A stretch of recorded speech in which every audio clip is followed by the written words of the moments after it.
Check. Salamat Panginoon, Ikaw ay dakila.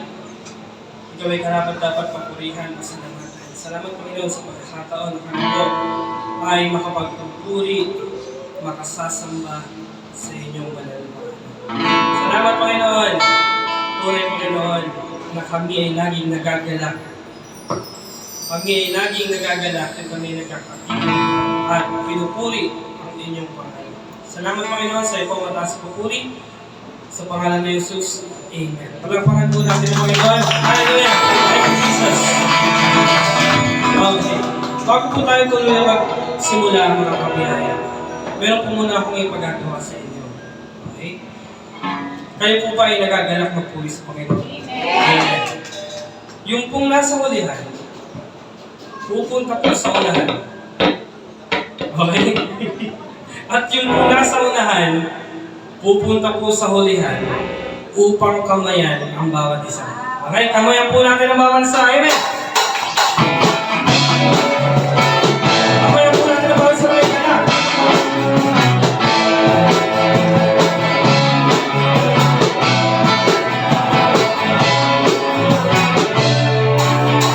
Kami ay nakatipon sa ngalan mo, Panginoon. Iniwan ikaw ay papilihan. Umulan ng pag-asa, kami ay nagkakaisa. Maliwanag aming katayuan, inibig ko ng lubusan. Come on, sabay-sabay!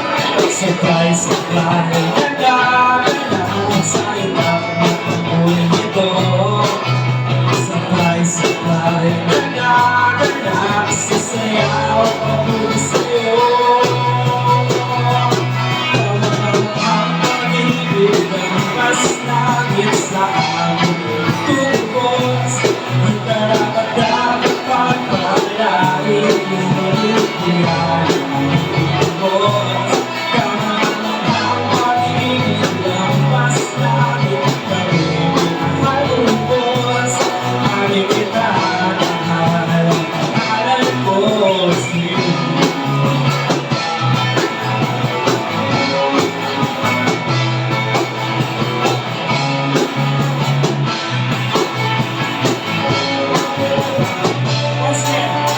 Kami ay nakatipon sa ngalan mo, Panginoon.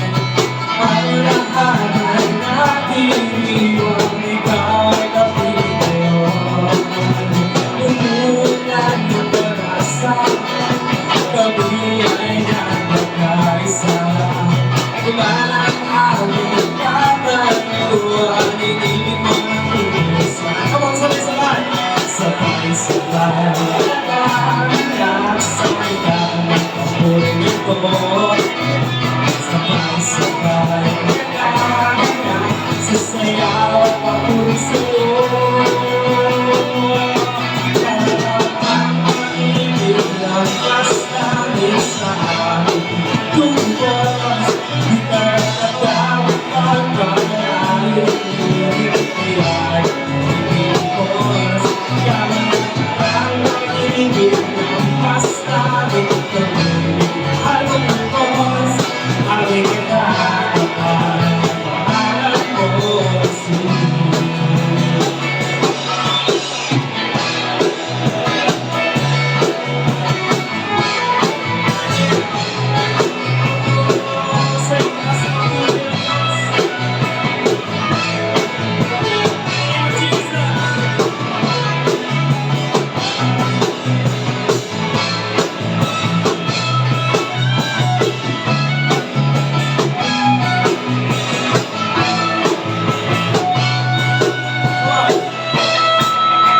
Sabay-sabay, nagagala sa ilang ng papuling ito.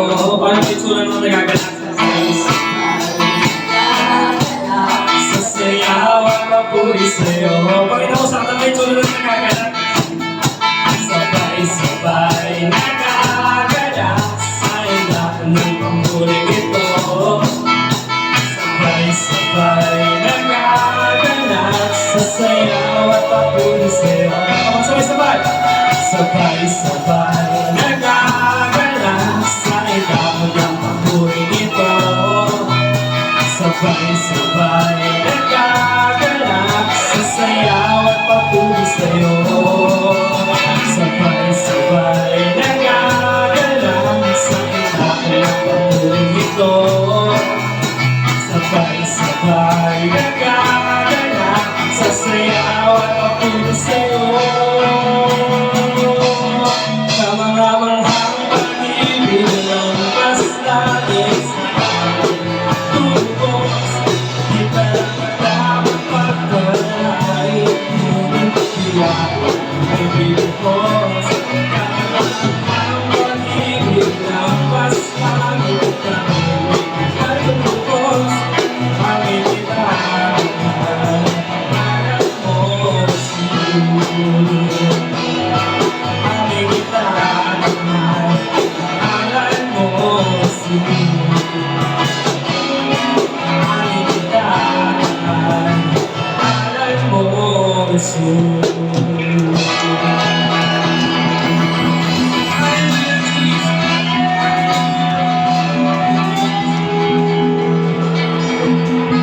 Maraming salamat, Panginoon, sa pagtubos niyo po sa amin kahit hindi po kami karapat-dapat. Kami po ay inyong tinubos dahil po sa inyong sukdulang biyaya. Dahil sa inyong kakaibang pag-ibig sa amin. Dahil sa inyong hindi may paliwanag na pag-ibig. Kahit kami makasalanan, kami po ay inyong tinatawad. Kami po ay inyong tinubos. Tunay, Panginoon, na kulang pa ang salita. Kulang ang salita na pakipahayag namin ang iyong kabutihan.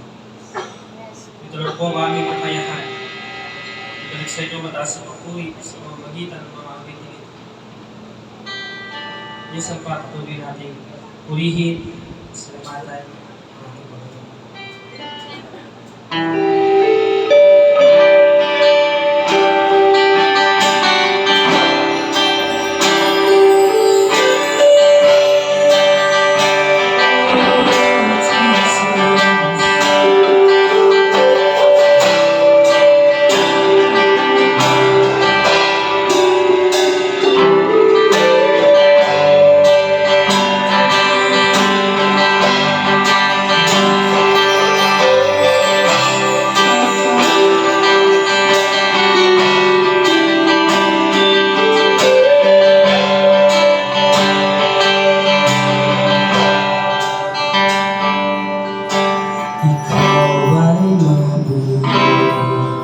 Bawat sandali sa habang buhay ay mananatili, hindi mapapawi o magkukuli, maging sa dilim na gabi. Sandigang ang iyong pangako, lakas at pag-asa ng aking puso.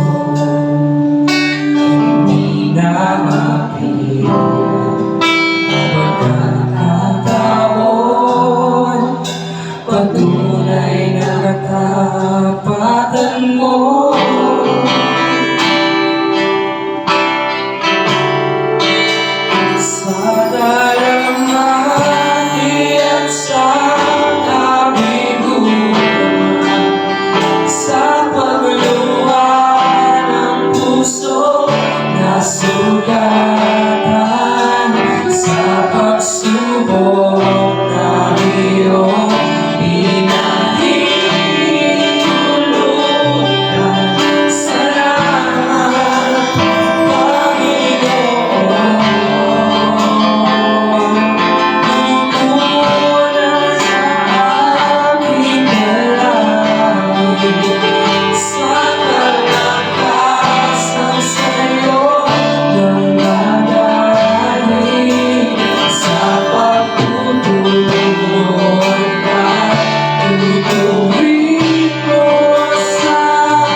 pagsubok na iyong pinahintulutan. Salamat, Panginoon, sa katugunan sa aking dalangin, sa kalakasan sa'yo nagdadalhin, sa pagtutulo at pagtutubig mo sa akin. Salamat, Panginoon.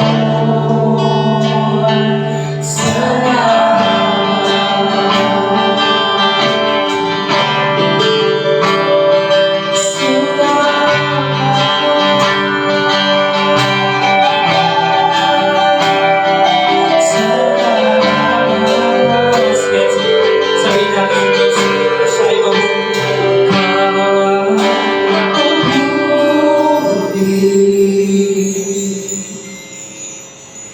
Ikaw ay tapat, sa'yo ang papuri sa ilang pinalalas mo. at pasasalamat. Ikaw ay mabuti.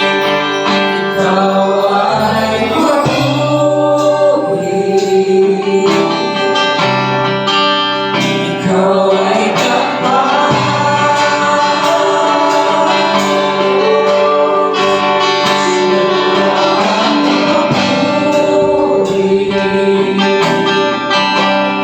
at pasasalamat.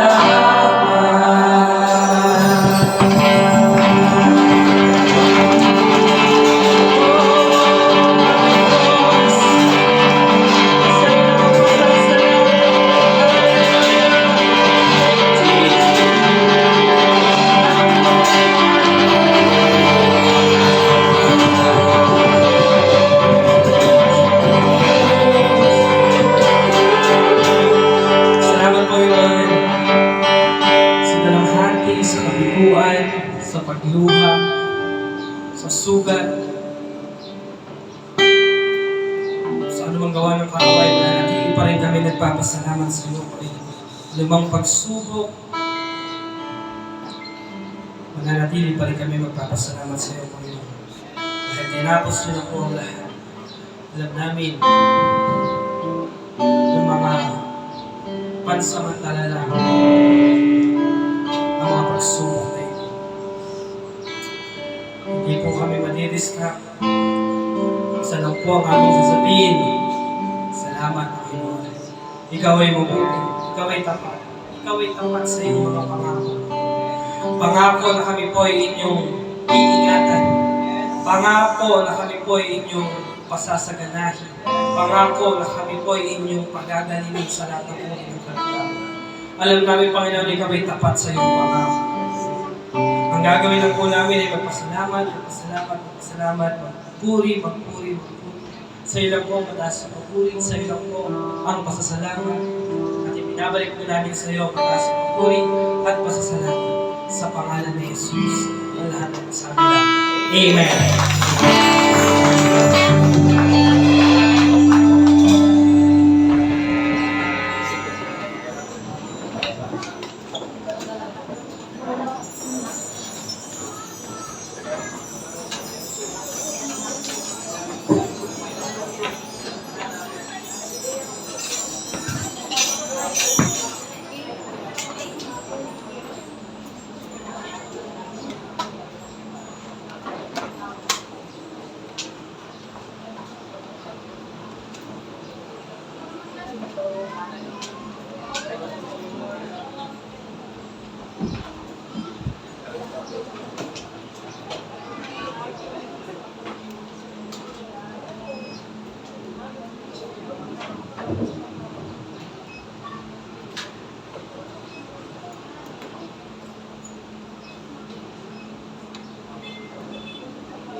Sound check. Sound check. Praise God. Palakpakan po natin ang ating Panginoon. Hallelujah, hallelujah, hallelujah. Isang maganda at pinagpalang umaga mga kabiyaya. Nangitian mo na ba ang katabi mo? Tingnan mo yung katabi mo, nangitian mo ba?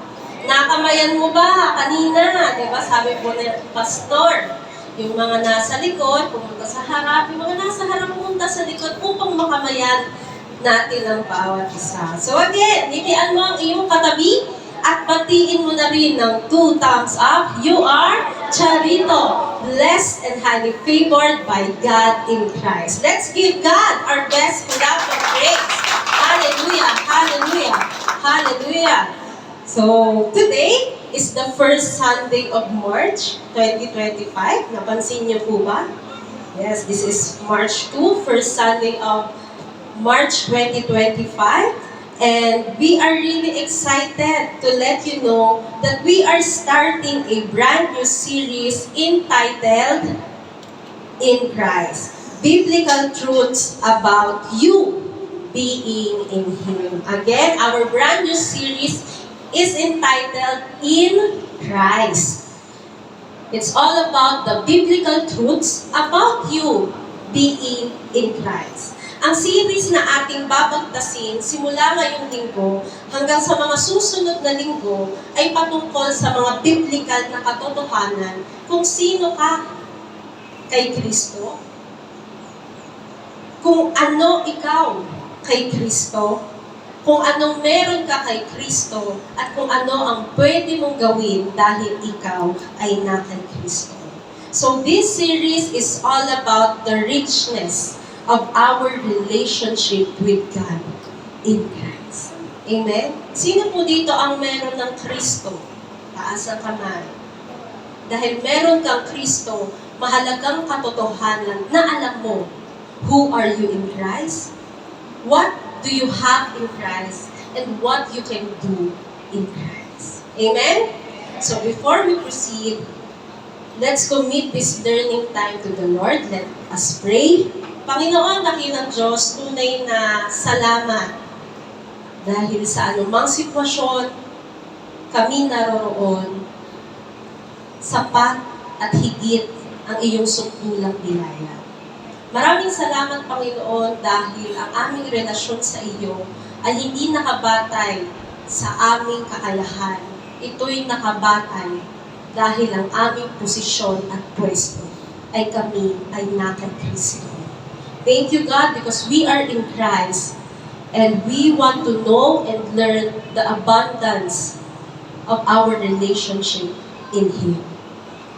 Salamat, Banal na Espiritu, sapagkat tunay ikaw ang magtuturo sa amin. At tunay na lahat na masasabi sa umagang ito ay para lamang sa iyong kapurihan, Panginoon, at sa pagpapala ng mga nandito. Sa pangalan ni Jesus, Amen, Amen, Amen. Palakpakan po natin ang ating Panginoon. Hallelujah. So yes, this is a brand new series. Tapos na po tayo sa Epistle of James.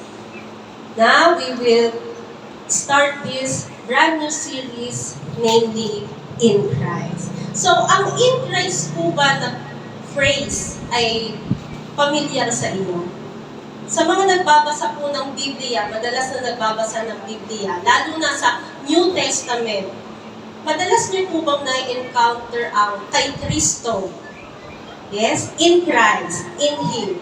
In fact, ang phrase na in Christ ay isa sa major themes ng New Testament. Meron pong 21 sulat sa Bagong Tipan, at sa 21 epistles na ito, 70 times binanggit ang phrase na in Christ.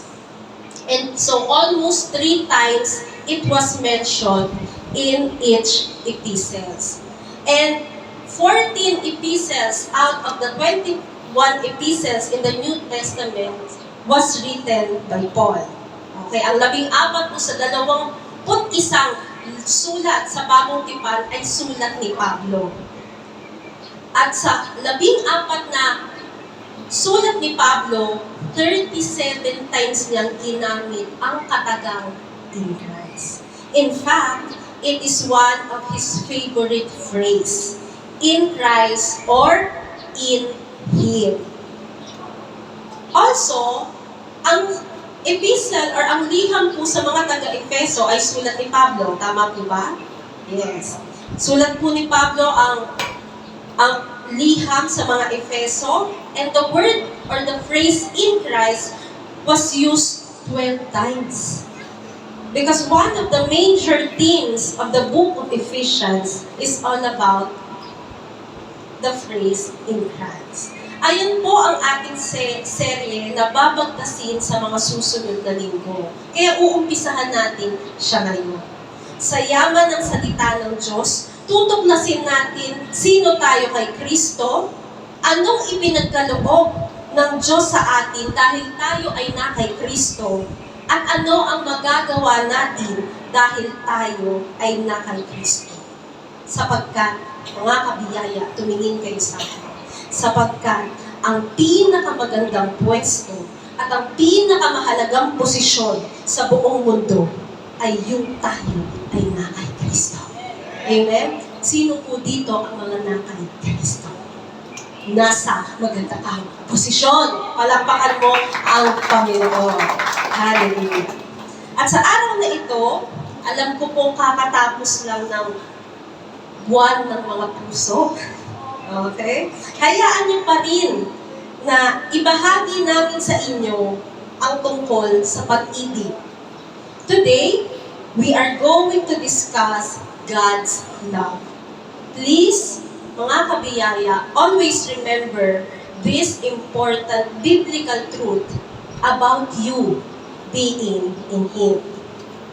That in Christ, we are perfectly loved by God. Pakibasa po ng lahat. Christ, we are perfectly loved by God. Yes, you are perfectly loved by God. Dahil tayo ay na kay Kristo, mahal na mahal tayo ng Diyos. Hindi lang basta mahal, not just loved, but perfectly loved. Ang Diyos ay perpekto, ang pag-ibig niya ay perpekto, at ang pag-ibig niya sa atin ay perpekto. This is a big question. Do you know how much God loves you? Again, do you know how much God loves you? Kabiyaya, alam mo ba kung gaano ka kamahal ng Diyos? Katotohanan sinasabi ko sa inyo, hindi natin malalaman dito sa lupang ito. Walang paraan ang limitadong isip ng tao upang masukat ang lawak, upang masukat ang lalim, upang masukat ang taas at laki ng pag-ibig ng Diyos sa atin. The truth is, this peanut brain cannot fully fathom the greatness of God's love for us. Ang totoo mga kabiyaya, kaya nauunawaan natin o kaya alam natin mahal tayo ng Diyos dahil sinabi ng Biblia. Tama po ba?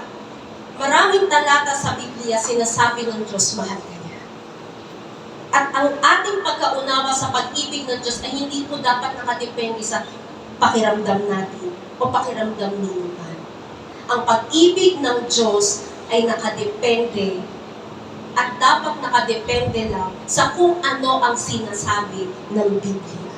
Kaya kung wala po ang salita ng Diyos, walang pamamaraan ang taong masulyapan man lang ang kadakilaan ng pag-ibig ng Diyos. Ang totoo mga kabiyaya, wala tayong maraming alam. Ang ating kaalaman patungkol sa Diyos, sa biyaya ng Diyos, sa pag-ibig ng Diyos ay nakadepende lamang sa sulat ng Biblia. Mas malaki ang Diyos sa mga nakasulat sa Biblia. Kaya mga kabiyaya, kung nagagandahan na kayo sa pag-ibig ng Diyos, sulyap lang yan.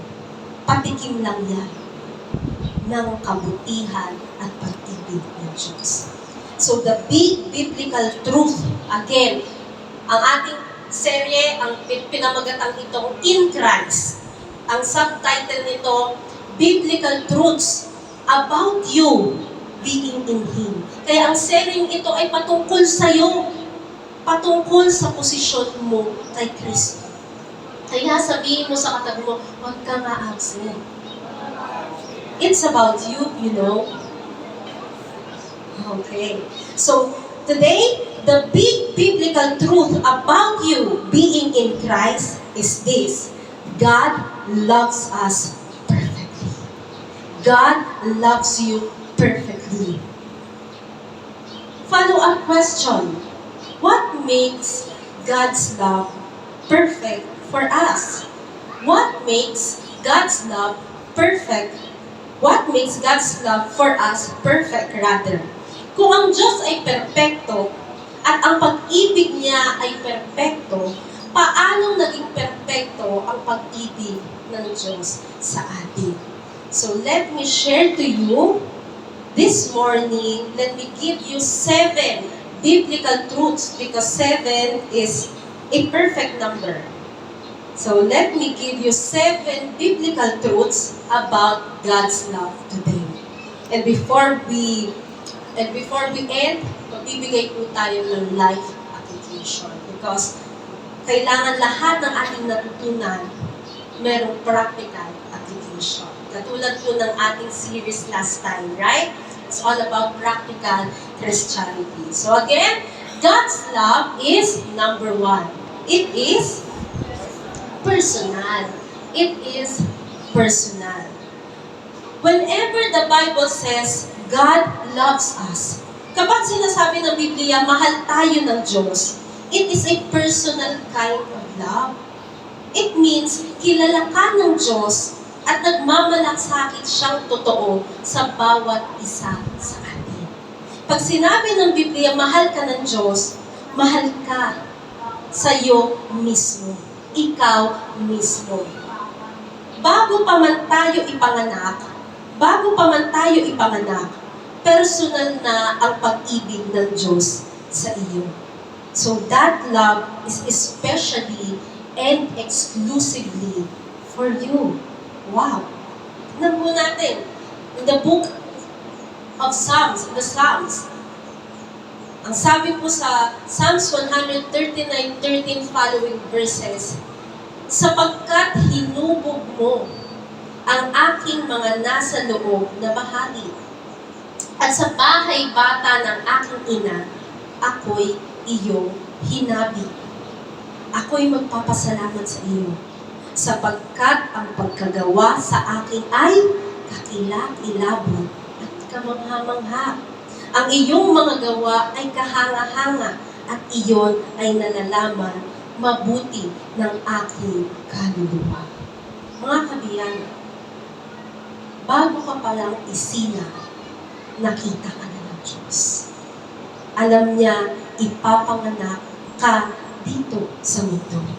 Amen? At ang totoo, maganda ka sa harap ng Diyos.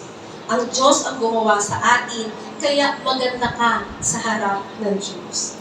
May mga taong hindi maganda ang ugali, meron ba?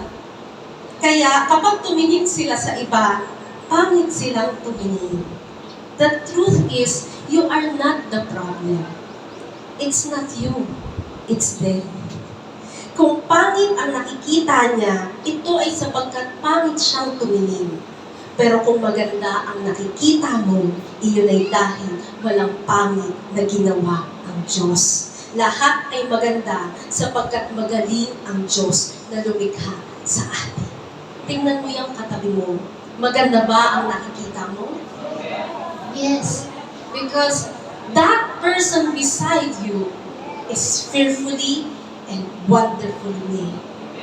That person beside you is beautifully made and crafted by God. Ang sabi po sa verse 14, ako'y magpapasalamat sa iyo sapagkat ang pagkagawa sa akin ay kakilakilabot at kamangha-mangha. I am fearfully and wonderfully made. God made you wonderful and He made you beautiful. Believe God that you are beautiful. Sino po dito ang naniniwala kay Kristo? Siya ay maganda. Taas niyo kamay niyo. Dapat nga, dalawang kamay yan eh. Oh, amen? Amen. Palakpakan naman natin ang Panginoon. Ito ay dahil walang pangit na ginawa ang Diyos sapagkat maganda ang Diyos na nagdala sa atin. Amen? Kung lalaliman mo lang ang iyong paningin, laging may ganda kang makikita sa bawat tao, sa bawat bagay, sa bawat lugar at bawat sitwasyon ng iyong buhay. Amen? Verse 15 to 16. Ang katawan ko'y hindi nakubli sa iyo, nang ako'y lihim na ginagawa, mahusay na binuo sa kalaliman ng lupa. Nakita ng iyong mga mata ang aking wala pang anyong sangkap, at sa iyong aklat, bawat isa sa mga iyon ay nakasulat. Ang mga araw na sa akin ay itinakda nang wala pang anuman sa kanila. Very personal, isn't it? Napakadaming tao sa mundo. Madami na ang tao noon, ngayon, for sure, sa susunod na panahon. Pero bawat isa na tao sa mundo, kilala ng Diyos. Bawat isa sa atin, nakita na ng Diyos. Tinititigan ka ng Diyos. Hindi ka niya lang basta tinitingnan, ikaw ay tinititigan. Personal, di ba? Tatanungin ko kayo, tumititig po ba kayo sa tao kahit hindi nyo kaano-ano? Maybe yes, maybe no. Pero sigurado ako, tititigan nyo ng mabuti ang mga taong mahal nyo. The truth is, tinititigan ka ng Diyos sapagkat mahal ka ng Diyos. Huwag mong sasabihin walang nagmamahal sa iyo sapagkat mahal na mahal ka ng Diyos. Amen? So, ganyan po ang pag-ibig ng Diyos sa atin. Very personal. Kilala niya tayo bago pa mabuo ang ating katawan sa sinapupunan ng ating Ina. Sa totoo, hindi mo pa naihahakbang ang unang hakbang ng iyong mga paa. Lahat ng hakbang ng iyong buhay ay nakasulat na sa aklat na itinalaga ng Diyos para lamang sa iyo, sapagkat may magandang plano ang Diyos para sa iyo. Hindi ka aksidente na naipanganak sa mundo. Meron po ba dito nasabihan, aksidente ka lang eh? Wala naman. Sige, hindi ko natatanong yung personal yata yung question. So, hindi ka aksidenteng naipanganak sa mundong ito. Hindi ka nakalusot lang kahit nag-family planning ang iyong nanay at tatay. Nilayon ng Diyos na ikaw ay ipanganak upang ipakita ng Diyos at ipadama ng Diyos, mahal na mahal ka niya. Amen? Meron pong mag-asawa. So, kinasal sila. Nagkasundo sila. 4 lang hanggang 4 lang ang quota natin. So, nagbuntis si Mrs. ng anak. Ang unang anak nila ay lalaki. Nagkasundo sila. Matthew ang ipapangalan natin sa pangalan natin. Hindi nagtagal, nanganak ulit si nanay. Lalaki ulit. Pinangalanan nilang Mark. Galing niyo ba't alam niyo yun? Hindi pala ko kwento natin. Di nagtagal, kasi ilan ang quota nila? Pangilan pa lang? 2. Di nagtagal, nanganak ulit si Mrs. Lalaki ulit ang ipinangalan. Luke! Ano naman eh? Side. Luke. At para sa huli, ipinanalangin nila sana babae na. Lumabas! Lalaki. Nagkasundo sila. John, very good. Kasama ba kayo ng mag-asawa? Kasama kayo sa pag-umasawa.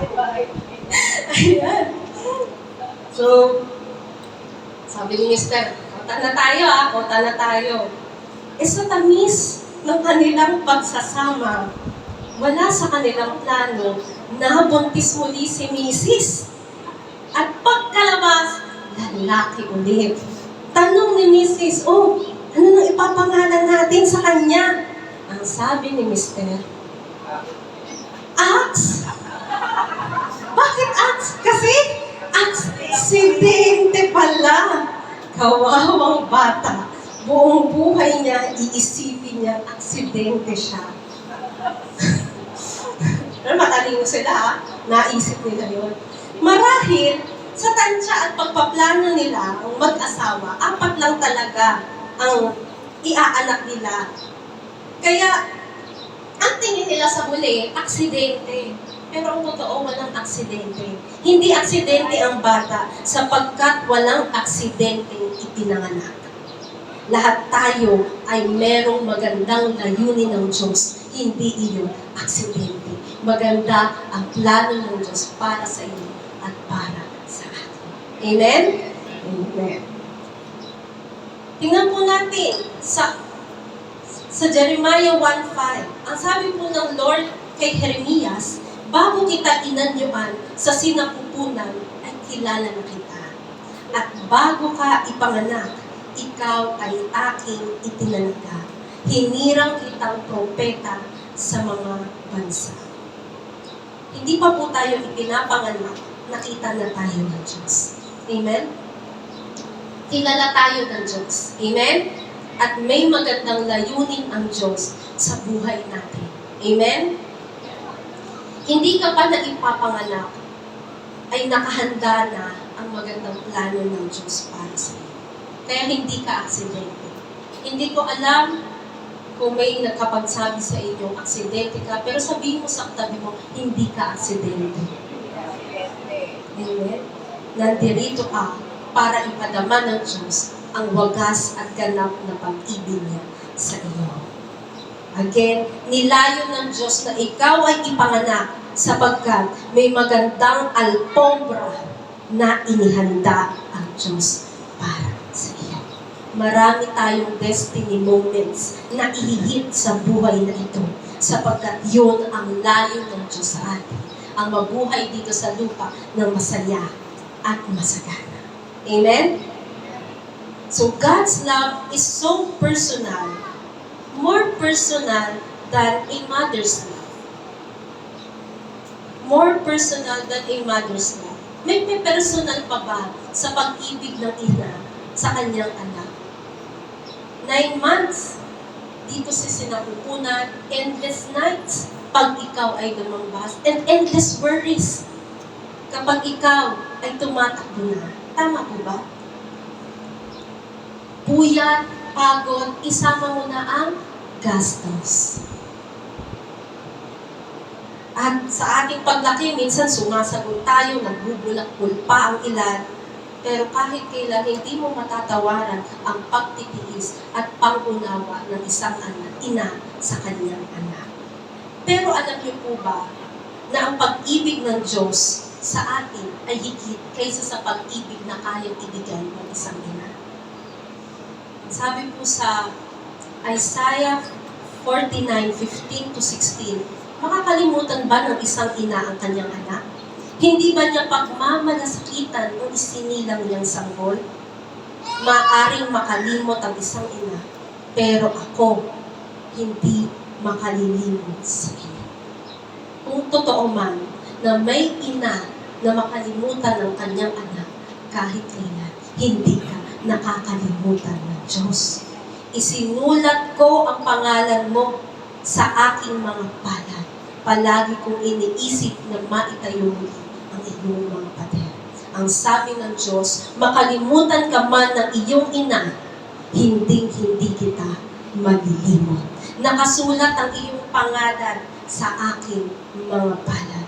Every time na titingnan ng Diyos ang kanyang palad, nandoon ka. And even in the New Testament, it affirms this fact that God's love is personal. This is what we call God's shepherd-like love. Mahal na mahal po ba ng pastol ang kanyang mga tupa? Mababasa natin sa Biblia, tinatawag ng pastol ang kanyang mga tupa sa kanilang pangalan. Imagine, kung may 100 na tupa, mag-iisip ang pastol ng 100 na pangalan. At hindi lang basta pangalan, kilala niya ang bawat nunal ng bawat isa. Distinguish ng pastol ang kanyang tupa na kanyang inaalagaan. Very personal, right? It means kilala. At ganitong pag-ibig, dito itinulad ang pag-ibig ng Diyos. Very personal. Ang iba po sa atin, kapag nakita si Ate Adi at si Ate Aileen ng Saban, nalilito. Minsan si Nami nalito. Pero kung personal ang iyong pagkakakilala sa kanila, malalaman mo kung sino ang sino. Ang makakakilala lang mo ay yung personal na kilala sila. Amen? Mga kapatid, ang pag-ibig ng Diyos ay personal. Ganoon kamahal ng Diyos ang bawat isa sa atin. Na sa kanyang palad, isinulat niya ang pangalan mo at pangalan ko. Ang dami po natin. Madami bang tao sa mundo? Mga lumipas, nandirito, at parating pa lang napakadaming tao. Pero isipin mo, nagkasya ang pangalan natin sa palad ng Diyos. Ito ay pagsasalarawan na walang hanggan ang pag-ibig ng Diyos. Amen? So, God's love is personal. And number 2, God's love is eternal. Jeremiah 31:3, ang Panginoon ay nagpakita sa kanya mula sa malayo. Inibig kita ng isang walang hanggang pag-ibig. Kaya't ipinagpatuloy ko ang aking kagandahan noon sa iyo. Ang pag-ibig sa atin ng Diyos ay walang hanggang pag-ibig. Psalms 136:1, give thanks to the Lord for He is good. His love endures. Again, His love endures. Pakibas, everybody says, God's love endures forever. God's love endures forever. Louder! God's love endures forever. His love endures. For how long? Forever. Kaya merong forever. Ang forever matatagpuan lamang sa pag-ibig ng Diyos. Yan ang forever na tatagos hanggang sa habang kabilang buhay. So number 1, God's love is personal. Number 2, God's love is eternal. And number 3, God's love is sacrificial. God's love is sacrificial. 1 John 4:10. Narito ang pag-ibig, ang sabi ni Juan. Narito ang pag-ibig. Hindi sa tayo'y umibig sa Diyos, kundi siya ang umibig sa atin at isinugo ang kanyang anak na pantubos sa ating mga kasalanan. Mga kabiyaya, ito ang inyong tatandaan. Tayo ay minahal ng Diyos, hindi dahil mahal natin siya. Again, minahal tayo ng Diyos, hindi dahil mahal mo siya. Amen? Again, para mamakat, hindi tayo minahal ng Diyos dahil mahal natin ang Diyos. Ang totoo, kaya tayo nakakaibig sa Diyos ay dahil unang ibinuhos ng Diyos ang kanyang pag-ibig sa atin. We love because He first loved us. Siya po ang nag-take ng initiative. Siya ang nanguna. He take the initiative para magpakita ng pag-ibig, para magpakita ng pagmamahal. Mga kabiyaya, siya ang unang umibig, siya ang unang yumakap. Siya ang bumaba at naparito. Siya ang naghanap. Siya ang nagmahal sa atin. Kasi sa bagsak na kalalagayan ng tao, hindi tayo maghahanap ng Diyos. Kaya siya ang unang nagpakita ng pag-ibig. At ipinakita ng Diyos ang kadakilaan at wagas niyang pag-ibig sa pamamagitan. This is the ultimate love to sacrifice His Son for us. Namatay si Kristo sa krus ng Kalbaryo bilang pinakamalaking sakripisyo para sa ating mga kasalanan upang huwag tayong mapahamak sa impyerno. Bakit? Dahil mahal ka ng Diyos. Amen?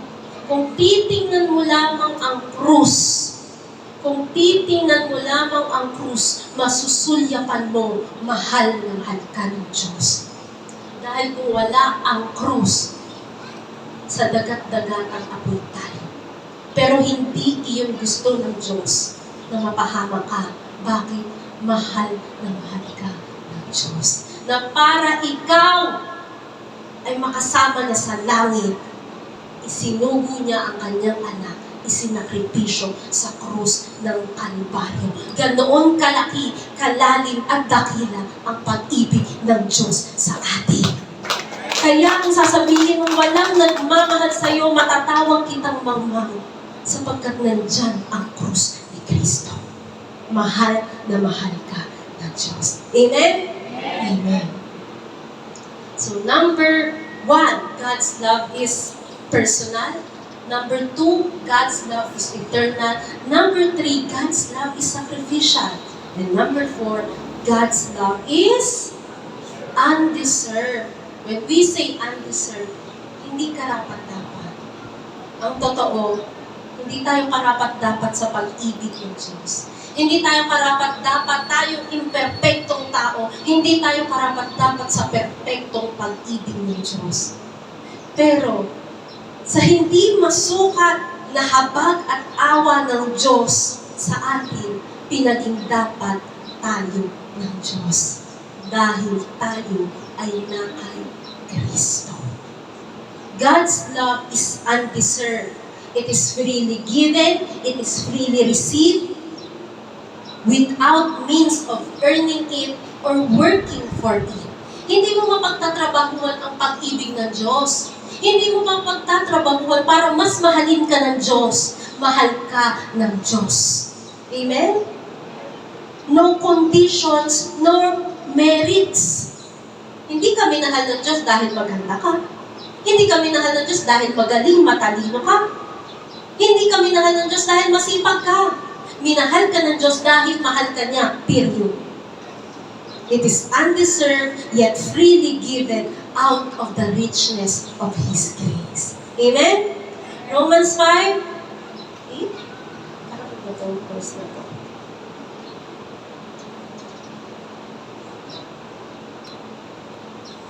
I-check po. Ibabalik ko yung verse mamaya. Ang sabi po sa versikulo, Pastor, pakicheck ng verse. Hindi sa cellphone. Kasi mali yung nalagay kong verse. Subalit, pinatutunayan ng Diyos ang kanyang pag-ibig sa atin, na noong tayo'y mga makasalanan pa, si Kristo ay namatay para sa atin. Again, subalit pinatutunayan ng Diyos ang kanyang pag-ibig sa atin, na noong tayo'y mga makasalanan pa, si Kristo ay namatay para sa atin. Mga kapatid, kailan tayo minahal ng Diyos? Nung tayo'y makasalanan pa. Nung tayo'y masama pa. Nung tayo'y salbahe pa. Nung tayo ay naliligo at nakababad sa pusani ng kasalanan at kamunduhan. Nung tayo ay mabaho, marungis, marumi, walang maipagmamalaki sa Diyos, minahal tayo ng Diyos. Minahal ka ng Diyos kahit hindi ka pa nagsisimba. Minahal ka ng Diyos kahit hindi ka nagdadasal. Minahal ka ng Diyos at mahal ka ng Diyos kahit hindi ka nagbibigay, kahit hindi ka naglilingkod. Wala ka pang ginagawa, minahal ka na ng Diyos. Walang kondisyon ang kanyang pag-ibig sapagkat wala kang pwedeng patunayan para mahalin ka ng Diyos. Wala ka ring magagawa para patigilin ng Diyos na mahalin ka. Amen? Sa panahong tayo ay hindi karapat-dapat, minahal tayo ng Diyos to the extent na isakripisyo niya ang kanyang buktong na anak para sa atin. Ang tawag dyan, sukdulang biyaya. Niyakap niya tayo sa ating karumihan. Grabe po ba ang pag-ibig ng Diyos? Grabe? Matindi? Hindi yan mauunawa ang ganap ng limitadong isip ng tao. Nalalaman lang natin ng pahapyaw ang mga bagay na ito sapagkat sinabi ng Biblia. Ngunit kung walang Biblia, there is no way we can know His love for us. thank God for the Bible. Sabihin nyo nga, thank God for the Bible. So read it, study it. So you will know even just a glimpse of His perfect love for us. Amen? So, number 1, God's love is personal. Number 2, God's love is eternal. Number 3, God's love is sacrificial. And number 4, God's love is undeserved. And number 5, God's love is purposeful. Ang pag-ibig ng Diyos sa atin ay intentional. Amen? Isa pa, ang pag-ibig po ng Diyos sa atin ay intentional. Ito ay may direksyon patungo sa partikular na layunin. Hindi po tayo inibig ng Diyos na patsamba-tsamba lang. Again, hindi po tayo inibig ng Diyos na patsamba-tsamba lang. Tulad ng ilang binata na nanligaw lang at tulad ng ilang dalaga na sumagot lang. Walang long-term goal na tinitingnan. Basta magkalabay. Hindi ganun ang pag-ibig ng Diyos. Ang pag-ibig ng Diyos is purposeful. Amen? Minahal tayo ng Diyos at ang kanyang pag-ibig sa atin, meron siyang intensyon, meron siyang walang hanggang layunin. Ephesians 1:4-5, bago pa itinatag ang sanlibutan, pinili na niya tayo kay Kristo, upang tayo'y maging banal at walang kapintasan sa Kanyang harapan. So, bago pa po itinatag, bago pa ginawa ang sanlibutan, nasa isip na tayo ng Diyos. In the creation story, bago pa po ang creation story, nasa isip ka na ng Diyos. Dahil sa pag-ibig. Ang sabi sa verse, dahil sa pag-ibig, itinakda niya nung una pa man ang pagkukup sa atin bilang kanyang mga anak sa pamamagitan ni Jesucristo ayon sa mabuting hangarin ng kanyang kalooban. Dahil po sa pag-ibig, nilayo ng Diyos na tayo'y kukupin tulad ng kanyang anak na si Jesucristo dahil may mabuting hangarin ang Diyos sa atin. So sa kanyang pag-ibig, pinili tayo ng Diyos upang maging katulad ni Kristo. Ito po ang totoo. Ang layunin ng pagkukup sa atin ng Diyos ay upang iayon tayo maging katulad ni Kristo. Again, ang layunin ng Diyos ay hindi lang mahalin tayo, kundi i-conform tayo sa imahe ni Kristo. So we can be like His Son. This is the good news, mga kabiyaya. The moment you receive Jesus as your Lord and Savior, your spirit got born again. And that spirit is already like Christ. 1 John 4:17. We are like Jesus in this present age. Right here, right now, your born again spirit is like Jesus already. So 1/3 of you is already like Christ. Right here, right now, you are like Christ. In our soul, we are being transformed to be like Christ. Sa bawat araw na lumilipas, tayo ay binabago upang maging katulad ni Kristo. 2 Corinthians 3:18. So that we think like Christ, we feel like Christ, and we do things like Christ. And soon, very soon, in our body, we will be like Jesus. Philippians 3:20-21. Ang sabi po sa verse na ito, we will be given a glorified body. Ang katawang naluluma, ang katawang nabubulok, ang katawang tumatanda, papalitan ng maluwalhating katawan. Katawan na hindi na kailanman magbubulok, kahit kailan hindi tatanda, ganyan makapangyarihan ang pagbabago sa pag-ibig ng Diyos. Amen? Mga kabiyaya, in the resurrection, when we see Him face to face in the second coming, kapag tumunog na po ang trompeta. Una po mapapakay Kristo ang mga namatay na mananampalataya. Susunod tayong mga buhay pa. Doon sa langit, babaguhin niya ang ating katawan. Bibigyan niya tayo ng bagong katawang hindi naluluma. Amen? That is our glorious hope in God. Amen? So God's love again. God's love is not random. God's love is not accidental. But God's love is very deliberate and intentional, full of plan and purpose for our life. May plano ang Diyos at maganda ang kanyang plano. May layunin ng Diyos at maganda ang layunin niya para sa iyo at para sa akin. Amen? So God's purposeful love ensures that our lives have meaning and significance in His eternal plan. Again, pakibasa po ng lahat. God's purposeful love ensures that our lives have meaning and significance in His eternal plan. Meron pong nagtanong sa akin nung ako'y grade 6 ata. So matagal na. Ang sabi, anong gusto mo sa buhay? Ang usual na sagot, gusto ko maging teacher, tama? Kung ano yung career. Pero ako, ang sabi ko sa kanya, gusto ko malaman ano bang halaga ng buhay ko. Hindi ko alam bakit yun ang naisip ko. Pero nung ako'y 16 years old, doon ko nalaman, ang buhay ko pala ay para kay Kristo. At ngayon, nagkaroon ng halaga ang buhay ko dahil kay Kristo.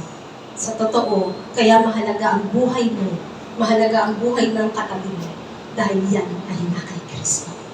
Amen? Mga kapatid, God's purposeful love ensures that our lives have meaning and significance in His eternal plan. Dahil ang pagmamahal ng Diyos sa iyo ay ganap, sinisigurado ng pag-ibig na ito na ang iyong buhay ay may kahulugan at may kabuluhan. Hindi ka lang basta nandirito at balang araw magbubulok. Hindi yan ang plano ng Diyos sa iyo. Ang plano niya, ang iyong buhay ay may halaga at may kabuluhan. Kung iyan po ay totoo sa tao, totoo ba yan sa tao na kapag ang lalaking iyong katipan ay tunay kang iniibig, nais niyang makasama ka habang buhay, meron siyang plano at layunin ng magandang buhay para sa inyong bubuoing pamilya? Yes, higit ang perpektong pag-ibig ng Diyos sa atin. Kaya habang nandirito ka sa mundong ito, merong layunin at may saysay ang iyong buhay. Ito ang iyong tatandaan. Hindi ka uuwi sa Panginoon hanggat hindi natatapos ang layunin itinakda ng Diyos sa iyong buhay. Amen? Habang buhay ka, may saysay ang buhay mo sapagkat may layunin maganda ang Diyos sa iyo. Again, sabi mo sa katabi mo, may halaga ka. May kabuluhan ka. Kaya huwag kang matatakot. Hanggang gusto ng Diyos na buhay ka, buhay ka. Dahil hindi si Satanas ang may hawak ng buhay mo, hindi ang mga doktor, hindi ang kung sinong tao ang may hawak ng buhay mo, ay ang Diyos na iniibig ka ng perpekto. Amen. Palapakan natin ang ating Panginoon. Kaya huwag po nating sasayangin ang buhay na ito. Amen? Napakahalaga ng buhay mo. Huwag nating sasayangin sa mga walang saysay na mga bagay, sa mga bagay ng kamunduhan. Huwag nating pahahalagahang higit ang mga bagay na pansamantala kaysa sa mga bagay na may halaga pagdating sa kabilang buhay. Hayaan mo na habang nakakakilos ka pa, habang malakas ka pa, habang kaya mo pang tumakbo, magtatalon, maglingkod ka sa Panginoon sapagkat ang iyong buhay ay para sa ikaluluwang hati niya. Dahil iyon ang intensyon ng Diyos sa buhay mo para sa kapurihan niya. Amen? Through His love, God gives us identity and purpose as His beloved children, destined to bring Him glory. meron po tayong pagkakakilanlan ngayon na tayo ay na kay Kristo. Pansinin niyo po yung logo ng ating series. Naalala niyo kanina at nilagay ko dyan. Ano po yan? Top mark. Tama po ba? This is a very personal. This is identical. Ikaw lang ang may ganyan. Pero dyan sa top mark mo, meron dyan naka-imprinta na krus. Sapagkat ang iyong pagkakakilanlan, ang pagkakakilanlan natin ngayon sa harapan ng Diyos, tayo ay na kay Kristo. Amen? Hindi ka lang basta nabubuhay. Hindi ka lang basta ikaw. Ngayon, ikaw ay na kay Kristo. Kaya lubhang mahalaga ka sa mundo ito. Lubhang mahalaga ka sa paningin ng Diyos. May halaga ka, may saysay ka, may magandang plano ang Diyos, ang buhay mo, ibigay mo sa paglilingkod sa Diyos. Amen? So, again, ang series na ito, papansin niyo ang logo, may thumb mark imprinted with the cross. Because our identity now is not in the world, is not of the world, but is in Christ. And being in Christ, we have this purpose. Ito po ang purpose natin, to bring Him glory. Because everything in this life, the visible and the invisible things we have is by Him, through Him, for His glory alone. Amen? So number one, God's love is personal. Number two, it is eternal. Number three, it is sacrificial. Number four, God's love is undeserved. Number five, it is purposeful. And number six, it is transformative. Transformative. Ang pag-ibig ng Diyos ay nakakapagpabago ng buhay. Amen po ba? Binago ka ba ng Diyos kung siya'y tinanggap mo?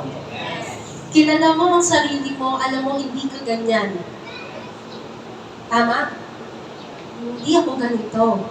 Dati, kumukota ako ng 100 to 150 na mura kapag may nakikita akong nakakainis. Ngayon, isa na lang. Sunod, mawawala na yan. Pero may pagbabago pa. Yes. Mapapatunayan ba yan ng asawa mo? Very good. Ang pag-ibig ng Diyos ay nakakapagpabago ng buhay. Kung minsan, mga kabiyaya, tama po ba na ang pag-ibig ng tao ay may ganun din kakayahan na makapagpabago? Meron. In some instance, yes.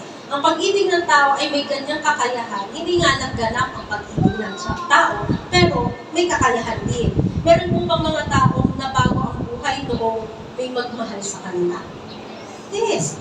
Noong nakilala niya ang tamang tao, napangasawa niya ang kanyang forever dito sa lupa, nagkaroon ng direksyon ang kanyang buhay kasi dati sira-sira.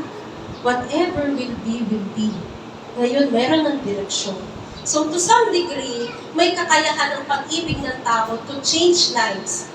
Pero lalo pa kaya ang pag-ibig ng Diyos na ganap at perfecto?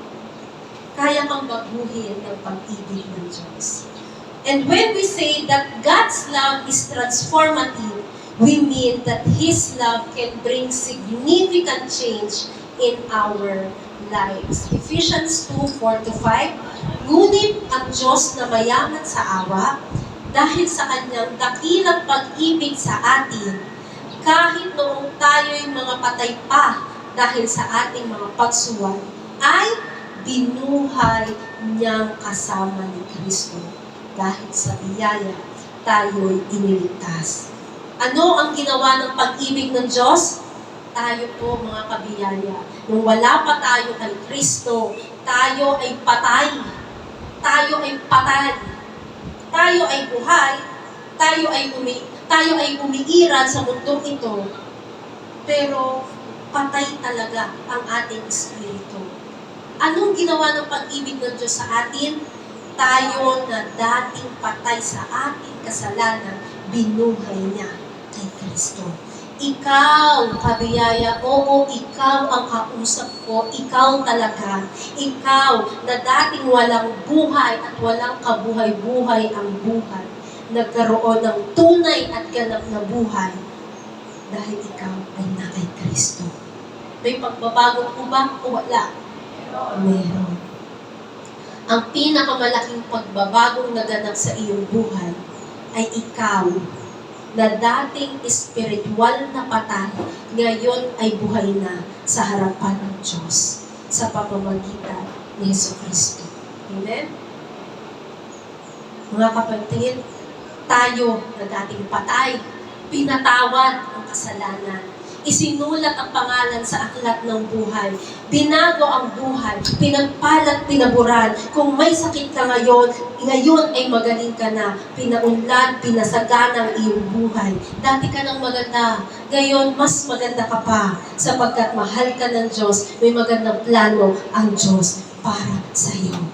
At ang planong iyan, ikaw ay baguhin from glory to glory. Salamat sa pag-ibig ng Diyos. Amen? The transformation from being dead to being alive in Christ is the greatest change of all. Again, the transformation, ang pagbabago mula sa pagiging patay spiritually, patungo sa pagiging buhay spiritually, that is the greatest change of all. Heaven will be our final hope because of God's transformative love. Amen? Nabago ang lokasyon ng ating kahahantungan. Ang original location ng ating kahahantungan ay impyerno. Dahil sa pag-ibig ng Diyos na nakakapagpabago. Dating impyerno, inaangat ka patungo sa langit. Noong tinanggap mo ang pag-ibig ng Diyos, walang iba kundi si Jesucristo. Sino po dito tinanggap na ang pag-ibig ng Diyos? Kita-kita tayo sa langit. Matagal pa yan, huwag kayong mag-alala. Tahimik kayo bigla. So, last point. God's love is, pakibasa ng lahat, number 1, number 2, number 3, number 4, number 5, number 6, and number 7, God's love is Christ-centered. Ang pag-ibig ng Diyos ay nakasentro kay Kristo. God's love is Christ-centered. Christ is the ultimate embodiment and measurement of God's love for us. Again, God's love is Christ-centered. Christ is the ultimate, wala nang susunod. He is the ultimate embodiment and measurement of God's love for us. Ibig sabihin nito, mga kabiyaya, kung gusto mong maunawaan ang pag-ibig ng Diyos sa iyo, tingnan mo si Kristo. Again, kung gusto mong maunawaan ang pag-ibig ng Diyos sa iyo, tingnan mo lamang si Kristo. Because Jesus embodies the very love of God. Jesus measures up the very love of God. Ipinakita ng Diyos ang kanyang pag-ibig sa atin sa pamamagitan ni Kristo.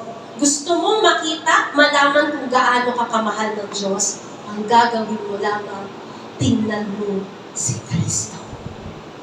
John 17:23. Actually, this John 17, it records the longest prayer of Jesus. And this verse is included in his prayer. John 17:23. Jesus is speaking, I in them and you, referring to God, in me. May they be brought to complete unity, to let the world know that you sent me and have loved them, even as you have loved me. Again, ang sabi ni Kristo, to let the world know that you sent me and have loved these believers even as you have loved me. Mga kapatid, what is the meaning of that? Ang conjunction po na as dyan ay, ang Greek term niya is katos.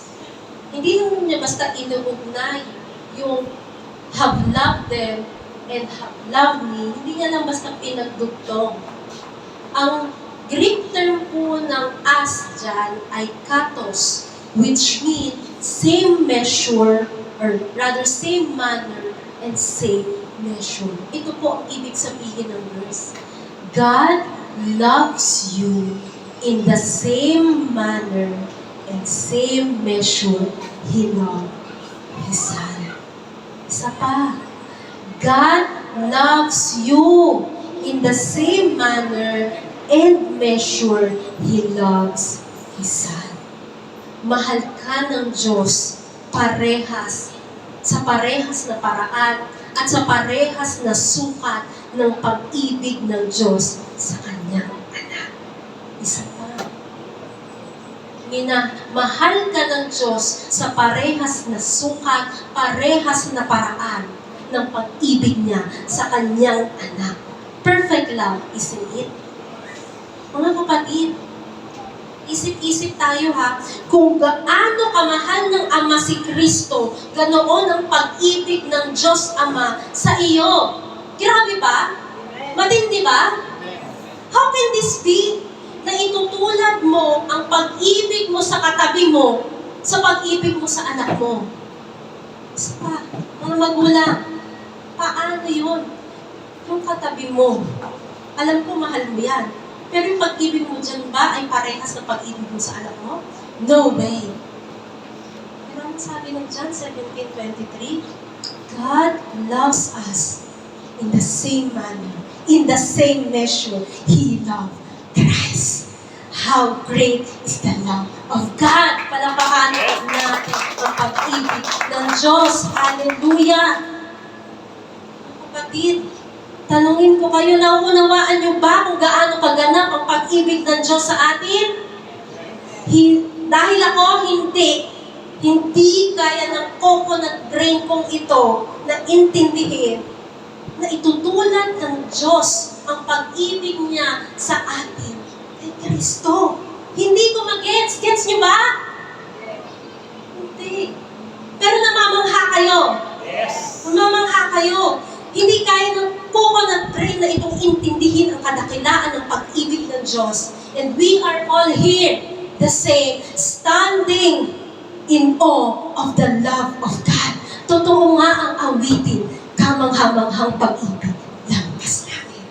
Amen? Palakpakan natin ang ating Panginoon. Amazing, amazing love, amazing grace. How can this be? Minahal tayo ng Diyos. Parehas ng pag-ibig niya, parehas ng sukat ng pagmamahal niya kay Kristo. Hallelujah! Hallelujah! To the love of God. Hallelujah! So, let's see this again. Tingnan po, upo po ng matuwid, ng maayos. Tingnan po muli natin, ano ang pag-ibig ng Diyos. God's love is, number 1, number 2, number 3, number 4, number 5, number 6, number 7, Christ center. That what makes God's love for us perfect. His love is personal, His love is eternal, His love is sacrificial, His love is undeserved, it is purposeful, it is transformative, it is centered in Christ. Amen? Palakpakan po natin ang ating Panginoon. Ngayong nalaman natin ang mga biblical na katotohanan ito, at tayo ay namamangha ba kayo? Paano naman natin ito isasabuhay? This is the life application. Madali na lang po ito. Ngayong alam mo na ang perpektong pag-ibig ng Diyos sa iyo, ano ang magiging tugon mo? Paano ang iyong magiging tugon? How will you respond? How will you apply this truth? Number 1, pakibasa ng lahat. Pakilakas. Rejoice in God's undeserved love. Alam mong mahal ka ng Diyos, walang dahilan para ikaw ay malungkot. Walang dahilan para sumimangot. Marami po ngayon nakasimangot na, nakaka-discourage. Pero pag nakikita namin kayo nakangiti, nakaka-encourage. Alam namin, iyang taong iyan, mahal na mahal yan ng Diyos. Kita-kita sa kanyang mukha, mahal niya, nauunawaan niya, mahal siya ng Diyos. Hindi po ibig sabihin nito wala tayong problema. Sa totoo, maraming problema. Hindi ibig sabihin niya na wala tayong pangangailangan na hindi napupunan. Minsan meron din, tama po ba? Minsan tight talaga ang budget. Right? Pero sapat ang biyaya ng Diyos. Sapat ang pag-ibig ng Diyos. Sabi nga sa awitin, sa pagsubok, sa dalamhati. Tama? Nakakapagpasalamat pa rin tayo sa Diyos at nakakangiti pa rin tayo dahil meron tayong Diyos na umiibig sa atin. There is no greater joy than knowing God always sees us. Ang iba hindi ka tinitingnan, pero ang Diyos tinititigan ka. There is no greater joy than knowing God personally knows us even if we are undeserving. Alam natin sa sarili natin, hindi tayo karapat-dapat sa pag-ibig ng Diyos. Noon, ngayon, may nagagawa tayo upang hindi tayo maging karapat-dapat, pero sukdulan ng awat habag ng Diyos, pinaging dapat na tayo. There is no greater joy than knowing God perfectly loves us even if we are undeserving. This undeserved love that we receive should bring laughter and smile in our faces. Sabay-sabay po tayo dapat umiinda, sumasayaw, tumatawa, humahalakha, kamangha-mangha ang pag-ibig na naibigay sa atin. Lampas na. Amen? Oh, it says, the love of God. May nagmamahal sa'yo. Sabi mo sa katabi mo, may nagmamahal sa'yo. Mahal kita. Ganyan ko to, di ba? Mahal natin ang bawat isa. Pero hindi lang talaga natin masukat paano itinulad ng Diyos ang pag-ibig niya sa atin sa kanyang anak. Right? Mind-blowing. Okay? So, may nagmamahal sa'yo. Huwag mong iisipin na walang nagmamahal sa'yo. Marahil na broken-hearted ka. Nag-confess ka ng feelings, tapos na-busted ka. Masakit ba yun? Ikaw alam eh. Hindi ka crush ng crush mo. May iba siyang gusto. Oh. Sabi ng pastor, parang sabi ko sa inyo, kahit March ngayon, about na bang topic. Huwag kang masisiraan ng loob, lalo't higit huwag kang masisiraan ng bayan. Amen? Huwag mong ipilit ang gusto mo, baka hindi siya talaga bagay sa'yo. Oh. Ito ang totoo. This is the good news. Kilala ka ng Diyos. At kilala niya din ang totoong bagay sa'yo. Kaya kung malakhak ka, tumawa ka, darating ang panahon, mag-aaito ka sa Kanya. Amen? Palakpakan natin ang Panginoon.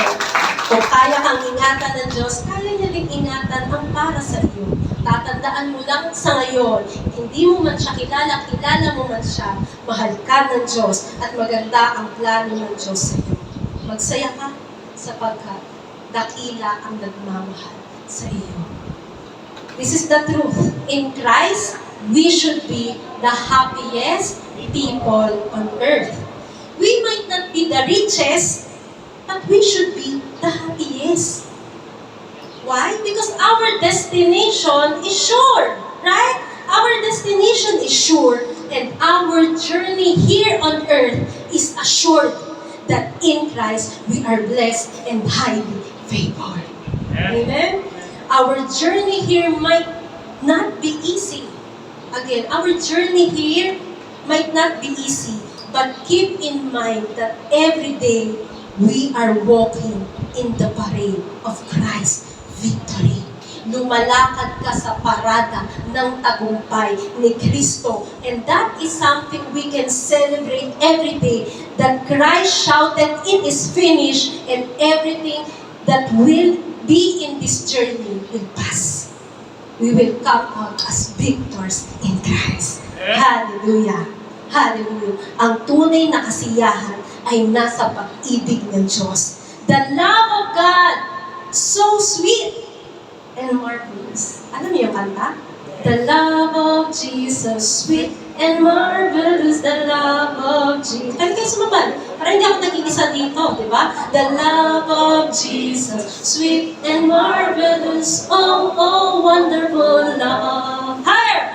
Higher than the mountain, deeper than the ocean, wider than the universe, oh, oh, wonderful love. Palakpakan naman natin ang pag-ibig ng Diyos. Hallelujah. So, number 1, rejoice in God's undeserved love. Number 2, respond personally to God's love. Kung nauunawaan mo ang pag-ibig ng Diyos, respond. Sa iyong pananalangin, sa iyong pagsamba, sa iyong paglilingkod. Amen? That is how you can respond. In your prayers, in your attending here, in your service to the Lord. One of the most practical way to respond is through our giving. Again, one of the most practical way to respond is through our giving. Hindi ka nagbibigay para ibigin ka ng Diyos. Totoo, hindi mo kayang bilhin ang pag-ibig ng Diyos. Kaya nga kung saan niyang ibinigay ito. Hindi ka nagbibigay dahil kaya ka nagbibigay dahil naunawaan mo ang pag-ibig ng Diyos. Our giving is a personal response to God's personally. Remember the old adage, you can give without loving, but you cannot love without giving. Sa mga nagmamahal dyan, totoo po ba yun? Pwede kang magbigay kahit hindi mo mahal, pero hindi ka magmamahal na walang pagbibigay. John 3:16, for God so loved the world that He gave His only begotten Son. Nang minahal tayo ng Diyos, ibinigay niya ang buktong niyang anak. Kaya kung tunay kang nagmamahal, ang pagbibigay ay magaan lamang. It's offering time, and I love to give, because love is something you give away. Amen? Love is something you cannot hide here. It is something to be given away. Hindi ko lihim sa inyo na bahagi ng ating offering dito sa TLC Bagong Silang ay ibinibigay po natin sa TLC Central, kung saan yung mga nalilikom ay ginagamit para mas marami pang maabot at makapakinig ng mensahe ng biyaya. Tama po ba? Nakalike po ba kayo sa EMI page? Nakikita niyo po yung updates? Kung saan-saan na po nakarating si Bishop, it means kung saan-saan na nakarating ang mensahe ng biyaya. So sa ating offering, we support EMI and TLC's mission to bring the message of grace to the world. And that is something of eternal value. Amen? And I also believe, mga kabiyat, tumingin po kayo sa akin matatapos na po ako, wait lang. I also believe that the soon-to-be TLC Bagong Silang there will reach and lead many souls to Christ. Again, I also believe personally that the soon-to-be TLC Bagong Silang there will reach and lead many souls to Christ. Mga kaluluwang wala pa kay Kristo, mapapahamak sila sa impyerno. Mga kaluluwang hindi pa nakapakinig ng mensahe ng biyaya, nawawalang saysay po ang kanilang debosyon at dedikasyon sa maling katuruan. And this is from your pastor's heart. We need your full support in our church building. That is the truth. With all transparency, we need your full support in our church building, as it will cater more souls to Christ. Mga kapatid, hindi lang para sa comfort natin, kaya nagpapagawa tayo ng bagong church. Marami po gustong magsimba dito, ayaw kasi daraan pa hanggang 3rd floor. Yung iba, may 20% discount na. Unang araw pa lang, sakit. Wag na lang. Hindi po kaya nito itong ano tawag dito, sahig na to, mag-cater ng 500. Hindi kaya. Pero doon baka mapuno natin hanggang 1,000. Doon na tayo sa kabila. Kahit iba ako. Malay, wala posible sa Diyos. Mga kapatid, yun po ang vision. 2020, hindi ko malaman, alam to ng mga kabataan, sinabi ko, in 5 years, saturation o bagong sila. Grace. Hindi ko alam, 2025 pala, itatayo ng church building. So may nakaamba na vision. At alam ko, may mission. At parte kayo ng mission. Parte tayong lahat ng mission na dalhin ang mensahe ng biyaya sa maraming dako ng bagong sila. Hindi po biro ang magpagawa ng ganitong simbahan, magastos. But this is God's mission and we believe that we are all part of the mission. So please, tumingin kayo sa akin, be generous in your giving. Sama-sama po nating hangarin na maitayo ang simbahang ito upang mas marami pang maabot ang mensahe ng biyaya sa dako ng bagong sila. Palakpakan natin ang ating Panginoon. Hallelujah! So number 3, life application, remain in God's loving purpose for you. Again, His purpose for you is to be more like Jesus. His purpose for you is to be more like Jesus in every way, every day. So that you think more like Jesus, you talk more like Jesus, you feel more like Jesus, you act like more Jesus, so that you will be more like Christ. Yun kasi ang kailangan ng tao, na makita nila si Kristo sa atin. So remain in that purpose because that is God's purpose that can only be done in us and through us. Number 4, reflect on how God's love has changed you. I-reflect mo kung paano ka binago ng pag-ibig ng Diyos. Ipakita mo sa mundo ang pagbabagong nagawa ng pag-ibig ng Diyos sa iyo. Ang totoo mga kabiyaya, hindi naghahanap ang mundo ng mga perpektong Kristiyano. Hindi, alam nila may semplang kaminsan. Alam nila yun, na walang ganon perpektong Kristiyano. Alam nila yun. Ang hinahanap ng mundo ay ang mga binagong tao. Kaya ipakita natin sa kanila na hindi na tayo tulad ng dati. Iba na tayo sapagkat ang pag-ibig na naibigay sa atin ay transformative love. You are changed from glory to glory. Amen? Number 5, rely on God's perfect love in tough times. Pakibasa nga, maganda kasi ito eh. Rely on God's perfect love in tough times. Yes. We must rely on God's perfect love in tough times. Hindi pinangako ng Diyos na laging magaan ang lakbali ng buhay. Sasang-ayon ba kayo? Yes. Life lately is much difficult. Right? Life lately is much difficult. May unos, may pagsubok, may tukso. Marami tayong pagdadaanan sa buhay na ito. Sinasabi ko sa inyo again, yung mga bata pa, medyo bata pa, at yung mga matatagal na sa mundong ito, alam nyo, maraming pagdadaanan sa buhay na ito. Because the road here will never be smooth and easy. Many times, the roads are rocky and bumpy. So whenever you are on a bumpy ride in this life, rely on His perfect love. Doon ka humugot ng lakas sa perpektong pag-ibig ng Diyos. Mamamangha ka na lamang, nakatawid ka na sa masukal at malilim na landas, nasa magandang tanawin ka na muli ng buhay. Amen? Yes. Minsan, umuulan, may pagkakataon, napakalakas ng ulan at mahangin. Dinadala ka kahit anong bigat mo.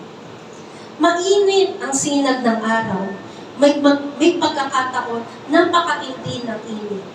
Tatandaan mo na ang pag-ibig ng Diyos ang iyong lilim na magsisilbi mong lakas at sandata sa pabago-bagong panahon ng buhay. Tatandaan mo din, hindi ka nag-iisa. Kasama mo siya. Sa panahong iisang pares ng yapak ng mga paa na lamang ang nakikita mo sa dalampasigan, iyon ay dahil buhat-buhat ka na niya. Amen? Hindi ka nag-iisa. Kahit gaano kahirap ang buhay na ito, minsan hindi mo ma-explain bakit nangyayari ito sa iyo. Lagi mong tatandaan, mahal ka ng Diyos. At ang mga mahal, hindi pinababayaan. Palakpakan natin ang Panginoon. And number 6, last one. Remember, Christ is why God loves you. Again, remember, Christ is why God loves you. Huwag kakalimutan, kaya ka minamahal ng Diyos dahil ikaw ay na kay Kristo. Ang iyong pagkakakilanlan ay na kay Kristo. Iyon ang dahilan bakit mahal na mahal ka ng Diyos. Kaya huwag kang magmamalaki, huwag kang magmamayabang.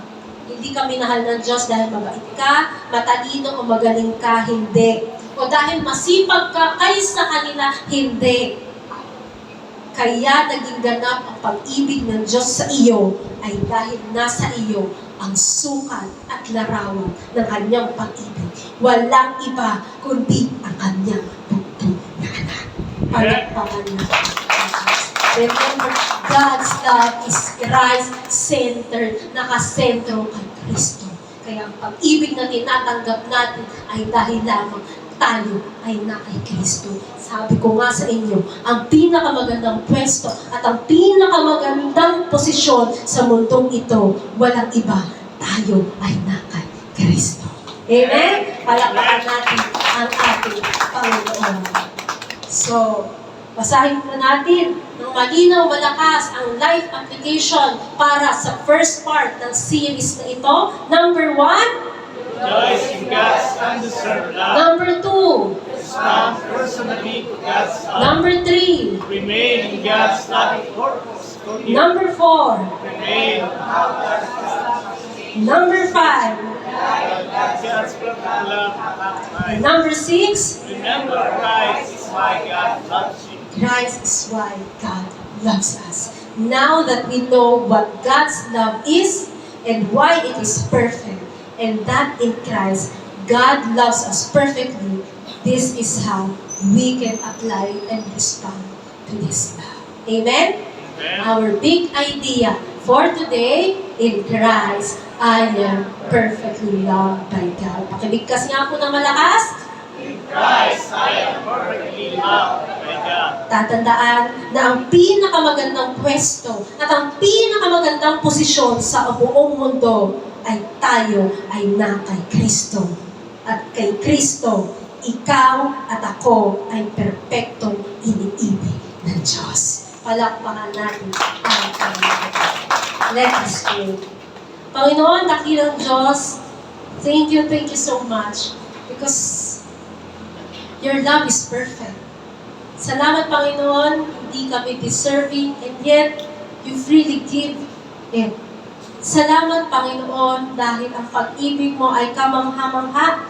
Tunay, hindi po namin ma-explain, hindi po namin fully mag-grasp,